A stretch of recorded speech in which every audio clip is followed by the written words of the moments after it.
안녕하세요. 요즘 1일 1 영상을 위해서 노력하고 있는 스나이퍼 인사드립니다. 아마 전 작심 3일이라 생각했는데 그래도 이번에는 조금 길게 가능한 것 같습니다. 오늘의 방송 바로 시작하겠습니다. 자, 크립토 에셋 가이라님이 좀 극한의 희망 회로를 돌리고 있습니다. SEC랑 리플사 세 가지 가능한 시나리오를 보여주겠다. 리플이 이기면은 XRP는 좋다. 이건 뭐 당연한 거죠. 그 다음에 만약에 합의가 된다 그러면은 XRP는 좋다. 누구든지 다 아는 소리 하고 있네요. 그 다음에 리플이 진다 그러면 죄송합니다. 리플이 진다 그러면은 이제 다른 나라 프로 크립토 컨트리 보이시죠? 이제 영국 같은 데 가가지고 XRP 좋다. 하지만 이런 거는 내 생각에는 일어나지 않을 것 같아. 무슨 소리 하고 싶은 거야? 그러니까 결국은 이게 가장 좋은 케이스는 사실은 리플사 이기는 거는 이거는 없는 거고요. 이긴다 진다는 없고 결국은 합의인데 합의가 일어나면은 최고의 시나리오입니다. 이제 XRP 클래리티 그 명확성에 있어서요. 근데 지금 현재로 제가 볼 때는 제 개인적으로는 조금 더 시간이 걸리지 않을까 그런 생각이 듭니다. 약식 판결위에도 존재템 변호사 같은 경우 이런 말 했는데 좀 말씀을 드려보겠습니다. 2년 동안에 이렇게 말을 했대요. 근데 제가 기억력이 안 좋은 건 저는 기억을 못 하겠는데 이게 명령성이 아니라 명확성입니다. 명확성은 의회 콩그레스가 아니라 법원에서 나온다. 법원입니다. 지금 뭐 현재 법원에서 계속 가려지고 있잖아요. 그 다음에 SEC도 아니다. 그러니까 결국은 의회나 SEC가 아니라 바로 법원에서 나온다. 이렇게 얘기를 하고 있고요. 이런 방식이 좋은 건 아니지만 리플 케이스는 의회가 행동하기 전에 이게 조금 그렇죠. 개인적인 의견이지만 뭐 존재템 변호사인데 결국은 직접적인 당사자가 아닙니다. 그래서 대법원에서 나온다. 스프링코트 심리까지 갈 수 있지 않을까 이렇게 가능성을 보여주는 것 같고요. 그래서 우리는 계속 법정에 싸워야 합니다. 제가 뭐 고마운 분이긴 한데 대법원의 가능성을 좀 열어주는 것 같고요. 여기에 대한 반증되는 의견이 있는데 이제 엘리너 테렛 이분이 이제 저널리스트인데 요거 내용을 쭉 봤는데 이게 뭐냐면은 지금 SEC가 1년 동안에 여기 디지털 자산 집행 팀이 있는데 1년 동안 그 인원을 2배를 늘렸어요. 2배를 늘렸는데 지금 추가를 계획하고 있습니다. 그러니까 이거로 볼 때는 역시 이제 리플사가 굉장히 랜드마크 케이스이기 때문에 이제 바로 끝낼 것 같지는 않다. 근데 제가 하나 말씀드릴 수 있는 거는 정말로 코너에 몰리면 SEC는 한다고 봅니다. 왜냐면은 예전에 이게 리플 케이스에 따라서 다른 케이스도 다 같이 이제 묶어갈 수 있다. 그러니까 예를 들면 리플사가 이기면 너희들 리플사한테 이랬는데 우리한테 왜 이래? 이게 아니에요. 보니까. 그러니까 지금 보니까 SEC가 일단 여기까지 끌고 온 것만 해도 다른 암호화폐 프로젝트한테는 엄청난 공포심을 받을 수밖에 없습니다. 저희 리플 투자자는 지금 어느 정도 이게 조금 어떻게 보면 내구성이 생겼잖아요. 근데 다른 암호화폐 투자자분들 만약에 그 소송 걸렸다 생각해 보세요. 지금 다 학습이 돼 있어 가지고요. 그 다음에 SEC는 지금 얼마든지 리플사랑 합의가 된다 그래도 시간이 굉장히 오래 걸리게 다 일일이 공격할 수 있다. 저는 그렇게 보고 있습니다. 자, 이렇게 참고를 하시면 좋을 것 같고요. 잠깐 리플 CEO 이거 뭐 펀더멘탈을 다지기인데 여기 지금 21년 12월에 카리비안 그 코인 젠더라는 데서 얘기했는데 우리가 이제 블록체인 회사 중에서 가장 앞서 있는 선두주자다 이러면서 우리는 아마존이다. 아마존이 블록체인에서 아마존이다 이런 얘기를 했는데요. 리플은 아마존과 비교된 위치에 있습니다. 이제 이렇게 얘기를 하는데 예전에 또 그런 말도 했죠. 우리를 그냥 국제 송금하는 회사로 생각하면은 큰 오산이다. 우리는 그렇게 얘기한다면은 아마존이 책만 파는 곳이다라고 생각하는 건 똑같다. 이제 이렇게 얘기하는데 저의 경우를 말씀드리면은 저는 지금 소송 때문에 2년 늦어졌고 발전이 다소 늦어졌지만 저는 투자를 할 때 가장 중점적으로 보는 게 첫 번째 큰 비전이 있냐, 두 번째 그 비전을 현실화할 수 있는 팀원들이 있냐, 세 번째는 그 말한 거를 지키냐인데 제가 혹시라도 영향 받을까봐 이제 말만 들으면 이제 그 암호화폐 다 아시는 암호화폐지만 저는 과감하게 빼버렸습니다. 왜냐면은 말을 계속 안 지켜요. 그래서 저는 지금 현재까지 리플사 XRP에 투자하고 있는 게 비전은 그대로 훌륭하고 그 다음에 소송 이외에는 굉장히 잘하고 있다. 이제 이렇게 판단을 해서 지금 투자를 하고 있습니다. 또 하나 나왔는데요. 지금 이제 여기가 좀 말이 어려우니까 제가 이제 말 어려우면 짜증나잖아요. 제가 가장 쉽게 말씀드리면은 지금 결국 이게 하는 말이 이번에 그 판사의 결정에 따라 가지고 굉장히 중요해진 게 뭐냐면은 지금 SEC가 하려는 게 XRP의 2차 판매까지 전부 다 증권을 만들려는 말도 안 되는 짓을 하잖아요. 근데 이게 무슨 말이냐면은 만약에 SEC한테 유리하게 판결이 된다 그러면 이게 꼭 알아두세요. 이게 미국에 국한된 겁니다. 그렇죠? 그렇게 된다 그러면은 이 이론이 뭐냐면은 리플사의 경우 핀셋한테 벌금도 내고 그동안에 잘 해왔잖아요. 버추얼 커런시라고 인정을 받았는데 이렇게 된다면은 아까 제 앞에서 말씀드린 부분 SEC가 그냥 찍으면은 그 순간부터 증권 싸움 해야 된다는 소리예요. 자, 이제 그렇게 이해를 하셨다고 보고요. 근데 이 빌 모건이라는 분도 영국에서 이제 변호사고 프로크립토에서 제가 가끔 이제 좋은 글 쓰면 방송은 내보내지 않지만 보고 있는데 또 다른 이유로 하나 중요한 게 있는데 이게 뭐냐면은 오히려 시간이 오래 걸릴수록 지금 뭐 언제 나오는지 모르지만 이 약식 판결이 빨리 나올수록 안 좋다. 리플사한테 오히려 늦게 나올수록 SEC가 이길 가능성은 점점 낮아진다. 이렇게 한번 생각해 보시면 좋지 않을까요? 시간이 오래 걸려. 지금 XRP 투자 안 하신 분도 한번 오래 걸린데 지금 투자하면 좋지 않을까? 제가 농담입니다. 어차피 대부분 다 뭐 이제 헤비 그냥 홀드로 오래 하신 분들 알고 있고요. 근데 이분이 말하는 게 SEC랑 LBR 케이스가 있었는데 여기 22페이지에 그 합리적인 결정을 굉장히 빨리 했대요. 그래서 요거처럼 할 수 있지 않냐. 근데 이거 안 하고 시간이 오래 걸리는 거는 이제 리플사한테 좀 이제 유리한 결과가 나올 것 같다는 이제 의견을 이제 주고 있습니다. 이런 의견이 나왔다. 그리고 존 데이튼 변호사, 빌 모건 이제 변호사들이니까 특히나 존 데이튼 변호사 같은 경우에는 암호화폐 변호사 이게 뭐 없는 거죠. 뭐 워낙 그 시장이 아직은 신생이니까 그래도 지금 이제 가장 그래도 좋은 의견을 많이 주고 실제로도 도움을 많이 받았죠. 자, 그런 거를 참고하시면은 좋겠습니다. 그래서 아무튼 간에 이번에 SEC가 이긴다 그러면은 그때부터는 완전히 SEC 폭주를 하는 건데 저는 뭐 그렇게 일방적으로 일 것 같지는 않다 이제 그렇게 생각이 듭니다. 크립토 뉴스에서 발췌를 했고요. 이번에 이게 좀 중요합니다. 도난 사건이 있었는데 여기 암호화폐를 바로 자산을 인정했습니다. 그래서 여기 보시면은 암호화폐 절도에서도 지금 암호화폐를 자산으로 인식을 할 보호가 준비가 되어 있다.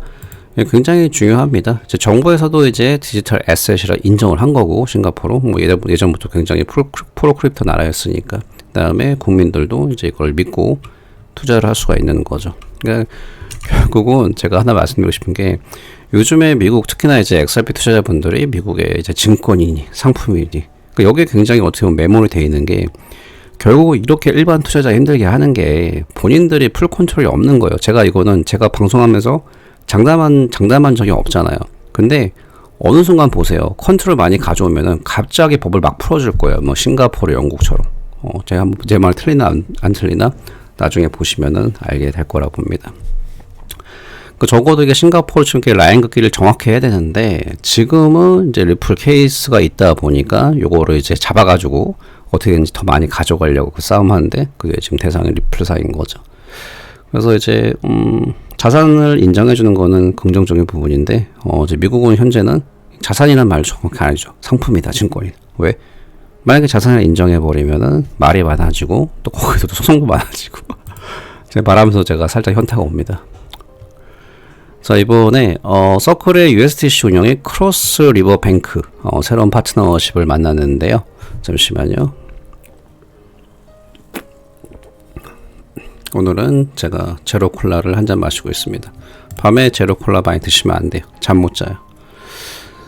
점심에 맛있는 거 많이 드셨나요? 제가 원래 순댓국을 별로 안 좋아하거든요. 근데 요즘에 순댓국이 갑자기 좋아졌습니다. 이제 좀 신기한 것 같아요. 좀 왜 그런지 모르겠는데 날씨 탓인지 아무튼 제가 계속 이어서 하겠습니다. 이 크로스 리버뱅크 이걸 기억하시면 좋을 것 같은데요. 이번에 USDC 운영은 바로 크로스 리버뱅크랑 새로운 파트너십을 했습니다. 이게 좀 부담되는 걸 수가 있잖아요. 그러니까 결국은 이 은행을 통해서 USDC 자동 발행 그 시스템을 다시 구축을 하는 거고요. 달러 그 상환 서비스를 해준다는 소리인데, 자, 여기 보시면은 여기 리플사랑 관계가 있습니다. 그래서 이 리버뱅크가 2014년입니다. 대단합니다. 리플사. 이때 벌써 실시간 국제 결제에서 리플을 통합하는 크로스리버 뱅크, 그러니까 파트너십을 한 건데요. 이 회사가 리플사를 통해서 즉각적이고 이제 리얼타임 세틀먼트를 얘기하고 국경 간 송금 서비스에서 가장 진보된 결제 인프라를 통합한다 이렇게 하고, 두 번째 당연히 크로스리버 뱅크는 FDIC의 보험에 가입이 됐습니다. 그렇기 때문에 이 바로 부담스러운 거를 바로 이제 파트너십을 할 수가 있는 거죠. 자, 두 가지 포인트를 말씀드리고 싶은데, 첫 번째로 이 은행은 이제 2014년부터 리플의 파트너고, 그 은행이 지금 이렇게 바로 이렇게 파트너십 할 수 있는 것은 굉장히 탄탄한 회사라는 겁니다. 그래서 리플을 보시면 리플사를 보시면은 리플넷을 테스트하고 ODA를 사용하는 회사들은 그냥 뭐 하이프 소문해가지고 코인을 펌핑 시키는 그런 회사가 아니에요. 그런 코인이 아니라 진짜 진지하고 지구를 바꾸겠다. 지구에서 뭐 이제 그러잖아요. 뭐 덴트를 내겠다 이제 이런 회사들인데, 정말로 실제 문제를 해결하려는 은행들이고 실제 지금 해결을 하고 있잖아요. 근데 이런 은행들이 리플사의 파트너입니다. 그래서 파트너십 보면 어마어마하잖아요. 근데 문제는 결국은 다시 한번 이제 ODL의 폭발적인 사용량인데 지금도 늘어나고 있습니다. 근데 문제는 아직은 거래량이 한참 부족하다.